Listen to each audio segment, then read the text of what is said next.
الحمد لله الذي كفى وسلام على عباده الذين اصطفى اما بعد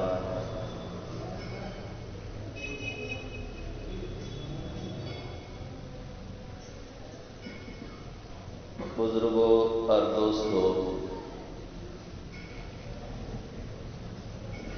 اللہ رب العزت نے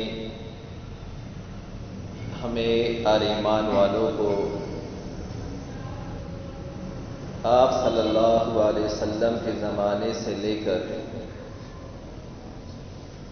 آج تک کے اس زمانے تک ایک لمبی چوڑی تاریخ عطا فرمائی۔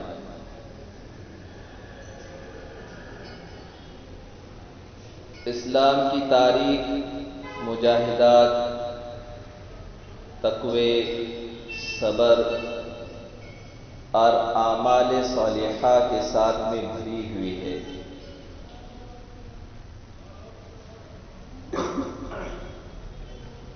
امت پر مختلف حالات اسلام کے شروع سے لے کر آج تک آتے رہے اور قیامت تک آتے رہے۔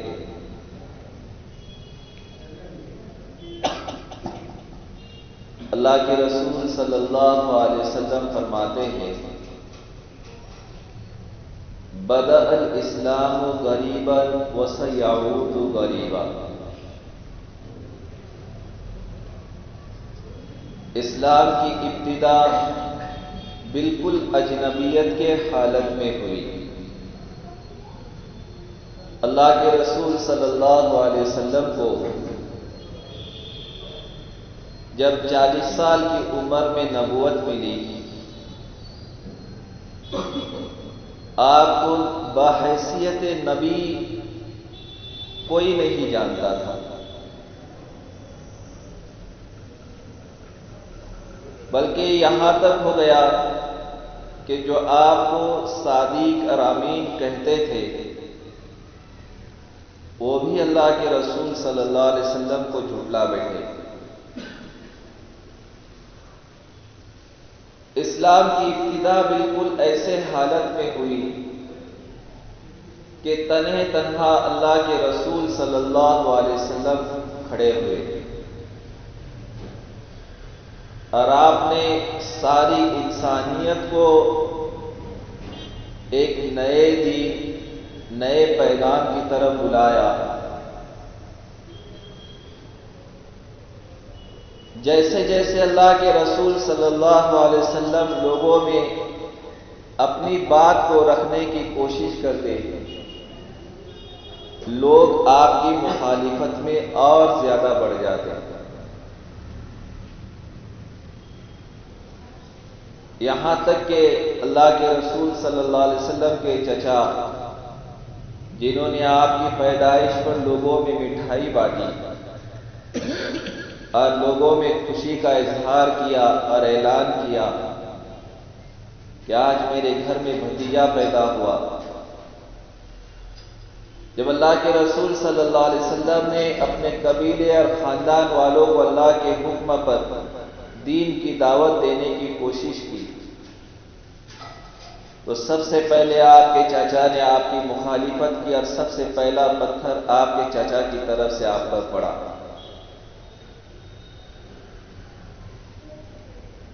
تو یہ اسلام کی ایک لمبی چوڑی تاریخ ہے، اور تاریخیں انہی قوموں کی بنتی ہے جن کی حیثیت ہوتی ہے، اور مخالفت اس قوم کی جاتی ہے جس کا کوئی مقام یا کوئی مرتبہ ہوتا ہے۔ جس کو پوچھنے والا ہی کوئی نہ ہو اس کی مخالفت کیا کی جائے۔ اور دیکھیے، یہ ایک حقیقت ہے کہ ہاتھی جب کسی راستے سے چلتا ہے تو بہت سے کتے اس کے پیچھے لگ جاتے ہیں اور وہ بھونکنا شروع کرتے ہیں۔ ہاتھی کو اس کا کوئی فرق نہیں پڑتا کہ کتنے کتے بھونک رہے، اور نہ وہ کسی کی طرف مڑ کے دیکھتا ہے۔ وہ اپنے جس رفتار اور جس چال کے ساتھ میں چلتا ہے اسی رفتار اور اسی چال سے وہ آگے بڑھتا ہے، اور بلکہ یہاں تک ہاتھی ان کتوں کی بے عزتی کرتا ہے کہ وہ بھونکتے رہتے ہیں اور وہ اپنے کانوں سے ایسے جھاڑتے رہتا ہے۔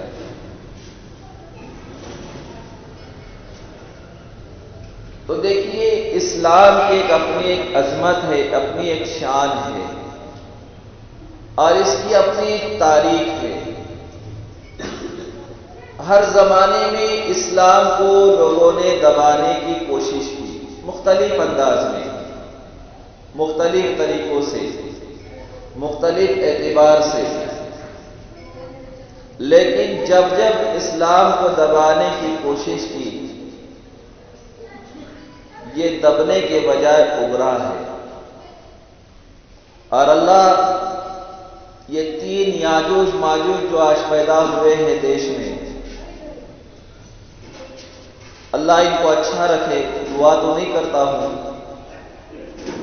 لیکن انہوں نے قوم کو بیدار کرنے کی فکر کی، جو سوئی ہوئی تھی اس کو بیدار کیا، جس کے دل میں ایمانی جذبہ نہیں تھا اس کے دل میں ایمان کی چنگاری جلنا شروع ہو گئی،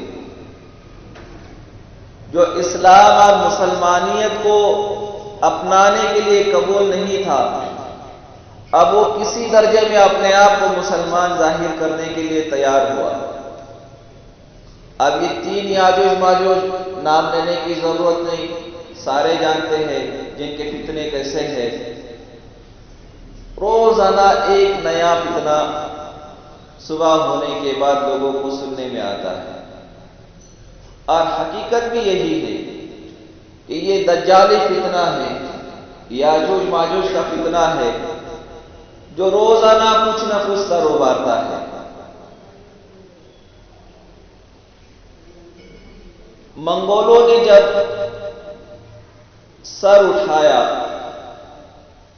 اور اسلام کو ہر طریقے سے بکھیرنے کی کوشش کی، سلجوقی حکومت کو ختم کیا، ایوبی حکومت کو ختم کیا، اور بہت سی اس وقت جو حکومتیں سیاستیں چلتی تھی، منگولوں نے ان کو ختم کرنے کی کوشش کی، لیکن وہیں سے اللہ رب العزت نے انہی میں ایسے لوگوں کو پیدا کیا جو حق کو لے کر اسلام کے داعی بنے، اور اسلام کے پرچم کو دنیا میں انہوں نے لہرایا۔ تو اللہ کی یہ سنت ہے، اللہ کا یہ طریقہ ہے کہ قومیں اپنی طرف سے ایک جال بچھاتی ہے، اپنی طرف سے ایک مکر و فریب کرتی ہے، دین کو مٹھانے کی کوششیں کرتی ہے۔ اللہ انہی میں سے لوگوں کو پیدا کرتا ہے جو دین کے داعی اور حق کے شہدائی بنتے ہیں۔ موجودہ دور اس امت کے لیے خوش آئین ہے اگر یہ امت سمجھے۔ یہ حالات کا آنا جگانے کے لیے ہوتا ہے۔ آدمی جب ٹینشن میں ہوتا ہے تو رات کو سوتا ہے؟ نہیں سوتا، اس کو نیند نہیں آتی، وہ رات کو بے چینی میں کروٹوں میں گزارتا ہے، گولیاں کھاتا ہے، پھر بھی نیند نہیں آتی۔ تو یہ حالات کا آنا امت کو بیدار کرنے کے لیے ہے کہ یہ جو سوئی ہوئی امت ہے وہ اپنے آپ کو بیدار کرے۔ نبی صلی اللہ علیہ وسلم نے مکی اور مدنی 2 زندگیوں سے امت کی رہنمائی فرمائی۔ مکہ میں تھے، اللہ کے رسول صلی اللہ علیہ وسلم ہر چیز کو برداشت کرتے رہے۔ حضرت عمر رضی اللہ تعالیٰ عنہ ایمان لائے، اللہ کے رسول صلی اللہ علیہ وسلم نے کہا کہ عمر اپنے ایمان کو کیا کرو، تھوڑا بچا کے رکھو، لوگوں کے سامنے ظاہر مت کرو۔ حضرت عمر رضی اللہ تعالیٰ عنہ کہنے لگے کہ اللہ کے رسول صلی اللہ علیہ وسلم جب یہ دین حق ہے تو پھر ہم دب کر کیوں رہیں گے؟ میں بیت اللہ میں جا کر اس کا اعلان کروں گا۔ اور عمر وہ شخصیت ہے جو اللہ کے رسول صلی اللہ علیہ وسلم کے قتل کا منصوبہ کر کر اللہ کے رسول کے پاس پہنچے تھے. اللہ نے عمر کو ہی کھڑا کر دیا کہ جب تو ہی دین کو مٹھانے آیا ہے تو ہی دین کو لے کر چلے گا. اور اللہ نے بتا دیا عمر کو ہدایت ملی، سب سے پہلے کعبۃ اللہ میں جا کر اسلام کا اعلان کرنے والا اور حق کی بات کہنے والا عمر بنا. اور اس ڈنکے کے ساتھ میں کہا کہ دیکھو عمر بن خطاب ایمان لایا ہے، جس کسی نے اپنے ماں کا دودھ پیا ہو وہ عمر کے مقابلے کے لیے آ کر کھڑا ہو جائے. تو جو مٹانے والا تھا وہی لوگوں کو دودھ یاد دلانے لگ گیا. تو یہ اسلام کی تاریخ ہے کہ اس کو جتنا دبایا جائے گا یہ اتنا ابھرے گا. امت میں آج دو قسم کی غلطیاں بہت پائی جاتی ہیں. ایک تو احساس کمتری اور دوسرا بزدلی. احساس کمتری کہ ہم ایسے ملک میں رہ رہے جہاں ہم کچھ نہیں کر سکتے. کیوں نہیں کر سکتے؟ میں نہ قانون کی بات کر رہا ہوں نہ سنویدھان کی بات کر رہا ہوں. یہ تو بکاؤ چیزیں ہیں. پیسے کے زور پر ساری چیزیں ہو جاتی ہیں. صحیح کو غلط اور غلط کو صحیح کرنا یہ پیسے کے زور پر چلتا ہے. اور ایمان والا اس پر یقین بھی نہیں رکھتا. ایمان والا حق اور انصاف کا جو عدل ہوتا ہے، قانون ہوتا ہے، اس پر یقین رکھتا ہے. اور جہاں ناانصافی ہوتی ہے اس پر ایمان والا یقین نہیں رکھتا. اور دیکھیے شرک کے ساتھ میں، کفر کے ساتھ میں حکومتیں چلتی ہیں. ناانصافی کے ساتھ میں اللہ رب العزت نے آج تک کوئی حکومت کو پلنے نہیں دیا، پلنے نہیں دیا. اور جس حکومت میں ناانصافی ہوتی رہی اللہ رب العزت نے اس کے زوال کو شروع کر دیا. اور یہ ظلم و زیادتی کی جو حکومت ہوتی ہے یہ چند دنوں کے لیے ہوتی ہے. اور ایک بات آپ نے دیکھی ہوگی کہ دیا جو ہے نا بجھنے آتا ہے، جب اس کا ایندھن اس کا تیل ختم ہوتا ہے تو وہ پھڑپڑانے لگتا ہے. کیا کرتا ہے؟ پھڑپڑانے لگتا ہے. اس کا مطلب یہ ہوتا ہے کہ یہ بجھنے آیا ہے، اس کا وقت ختم ہو گیا ہے. اور جب کسی حکومت میں ناانصافی کے طور پر وہ پھڑپڑانے لگ جائے تو یہ سمجھ لیجئے کہ وہ حکومت میں ہونے کے باوجود بھی حکومت میں نہیں ہے. اس کے اندر ہلچل مچ گئی ہے. اس کو کسی خوف نے اندر سے پکڑ رکھا ہے. اس کو کسی وسوسے نے اندر سے پریشان کر کے رکھا ہے، جس کی بنیاد پر یہ پھڑپڑا رہا ہے. اور جو پھڑپڑاتا ہے وہ بجھ جاتا ہے. اور دیکھو گیدڑ کی جب موت آتی ہے نا تو وہ شہر کی طرف رخ کرتا ہے. گیدڑ کی موت آتی ہے شہر کا رخ کرتا ہے. اب یہ سارے گیدڑ ہیں جو اپنے اپنے اعتبار سے کوششیں کر رہے ہیں. یہ بجھنے والے دیے ہیں جو اپنے اعتبار سے پھڑپڑا رہے، کسی طریقے سے جلتے رہے. اللہ رب العزت کی ایک سنت ہے وَمَكَرُوا وَمَكَرَ اللَّهُ کہ قومیں تدبیریں چلتی ہیں حق اور انصاف اور اسلام کے خلاف. اللہ رب العزت اپنی تدبیر چلتا ہے. اور اللہ کا ماننا یہ ہے کہ اللہ کی تدبیر کسی کو سمجھ میں نہیں آتی، کسی کو دکھنے میں نہیں آتی. اور اللہ ایسی تدبیر چلتا ہے کہ واللہ خیر الماکرین کہ جتنے تدبیریں کرنے والے ہوتے ہیں ان سب سے بہتر تدبیر اللہ کی ہوتی ہے. موجودہ دور میں اگر ایمان والے اپنی حقیقت اور اصلیت کو سمجھے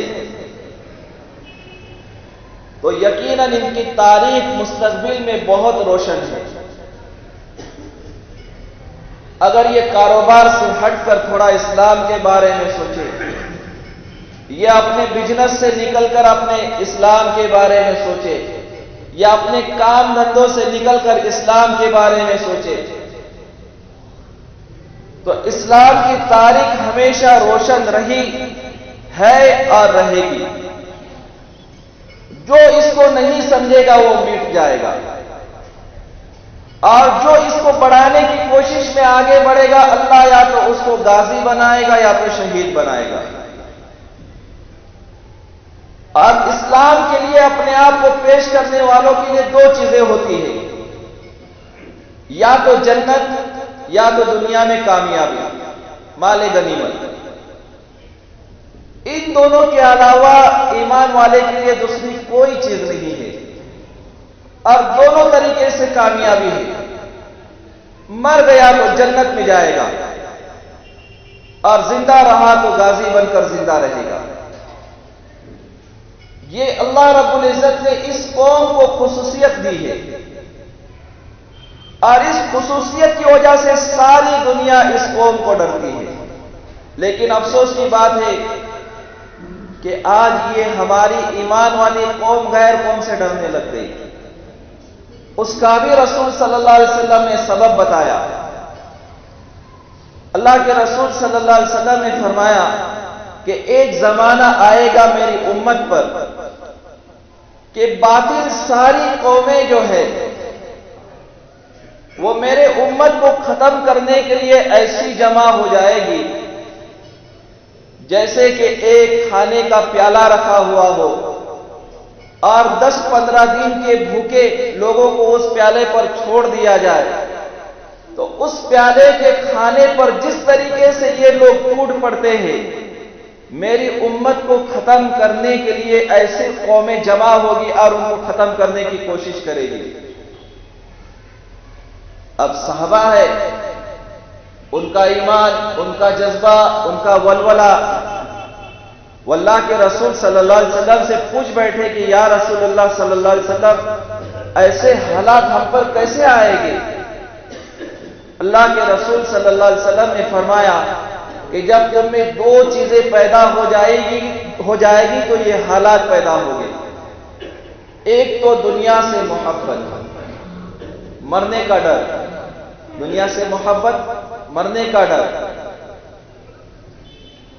اور آخرت سے بالکل غافل۔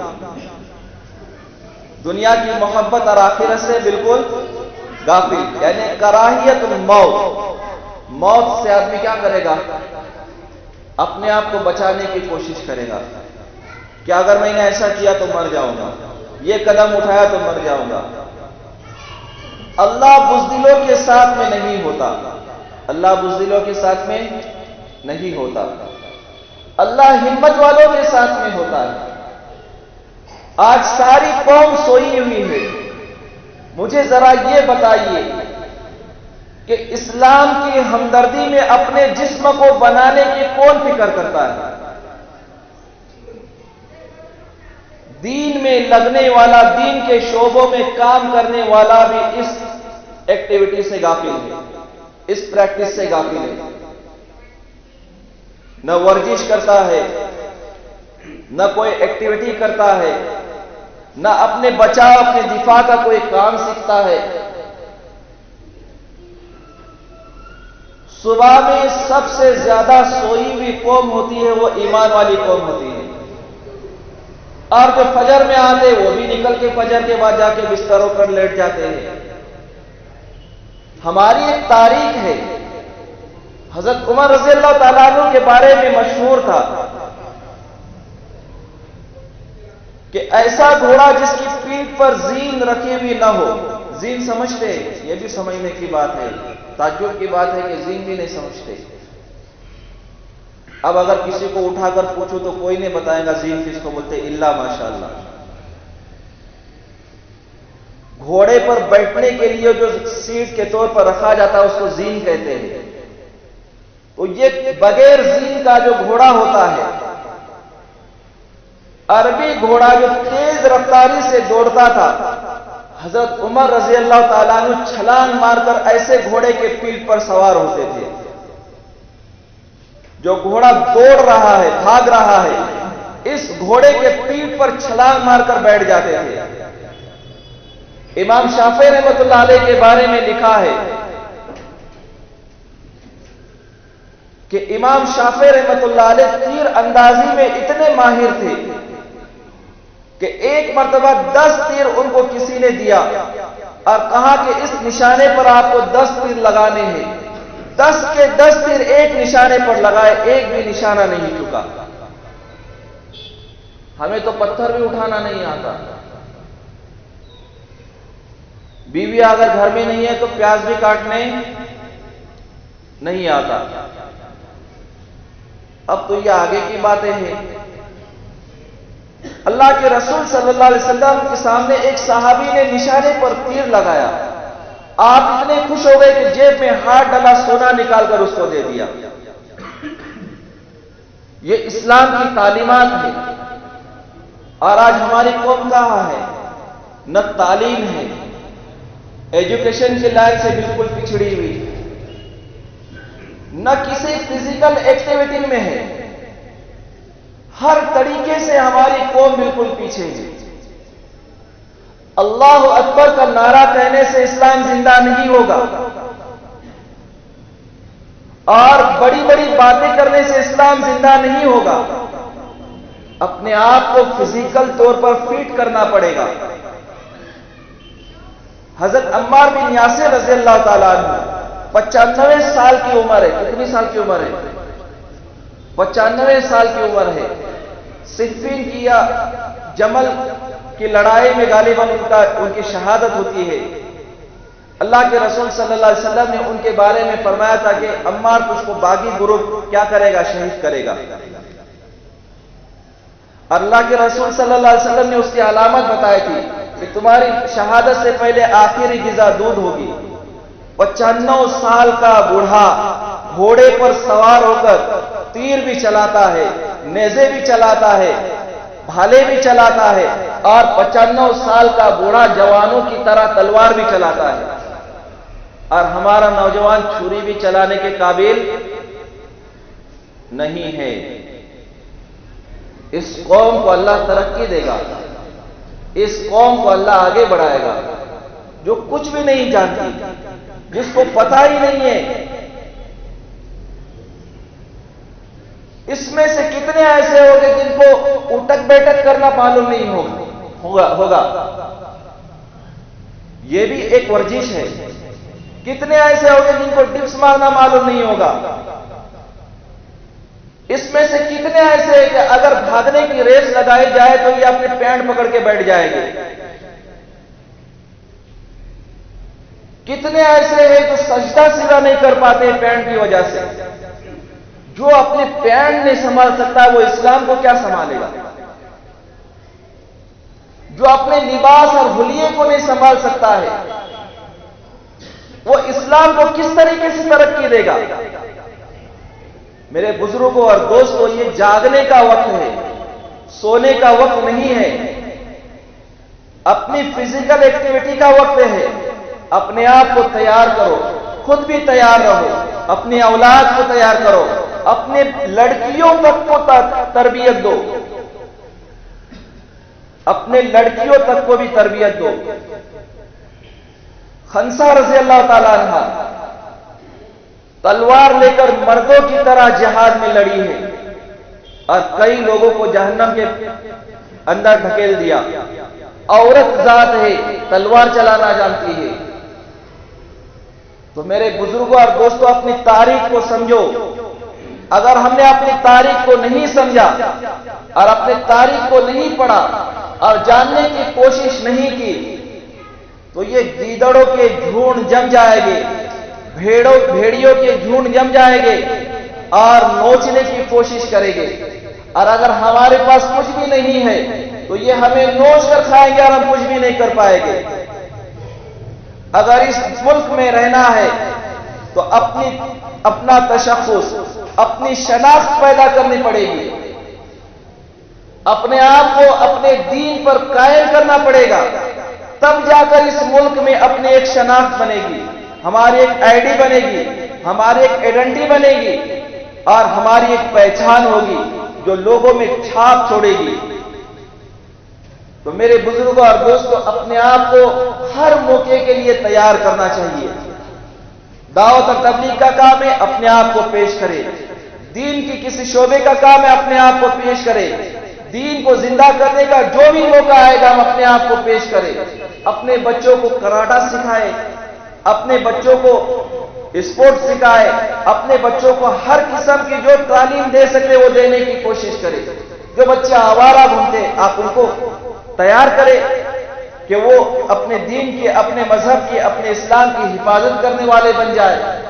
تو میرے بزرگوں اور دوستوں، یہ دل میں طے کرے کہ ہم اپنے بچوں کی اور اپنی خود فکر کریں گے اور ان کو اچھی تعلیم دینے کی کوشش کریں گے۔ اللہ تعالی ہم تمام کو ان باتوں کو سمجھنے کی توفیق عطا فرمائے۔ وآخر دعوانا الحمدللہ رب العالمین۔